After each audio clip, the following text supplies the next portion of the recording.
ఓ గురు, ఇది ఆడ సంత అనుకుంటున్నావా? ఇది సంత కాదు, దాబా వారి సంత. అంటే స్కైస్ విలేజ్ దాబా. ఇది ఎక్కడో తెలుసా? మనం కొత్తపట్నం వెళ్ళే దారిలో ఉంది కదా.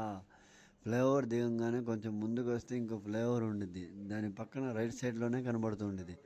చూడండి ఫ్రెండ్స్, ఇక్కడ అన్ని రకాల డిన్నర్ కానీ, లంచ్ కానీ, బ్రేక్ఫాస్ట్ కానీ, టీ, స్నాక్స్ అన్నీ ఉన్నాయి.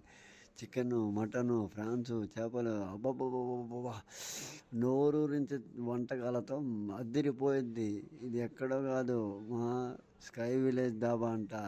ఆ దాబా చూస్తుంటారు, ఈ దాబా చూస్తుంటారు, కానీ విలేజ్ దాబా ఇప్పుడే మన ఒంగోలులో మామూలుగా కాదు.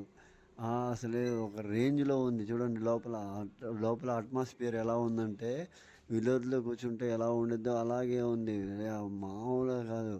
చూడండి ఫ్రెండ్స్, స్కై విలేజ్ దాబా అంట. ఒక్కసారి టేస్ట్ చూస్తే ఇంకోసారి ఫ్యామిలీ మొత్తం ఎంజాయ్ చేసే స్కై విలేజ్ దాబా. ఫొటోస్ తీసుకోవడానికి కూడా ఎక్సలెంట్గా ఉంది. ఒకసారి రండి, విజిట్ చేయండి. ఇది ఎక్కడో కాదు, మన ఒంగోలులోనే స్కై విలేజ్ దాబా. ఎన్ని దాబాలు చూసినా స్కై విలేజ్ దాబా వేరు. ఇంతకీ మన ఛానల్ తెలుసుగా గురు, మనం ఫేమస్. మనం ఏది పెట్టినా ఫేమస్సే. ఓకే, చూడండి ఫ్రెండ్స్.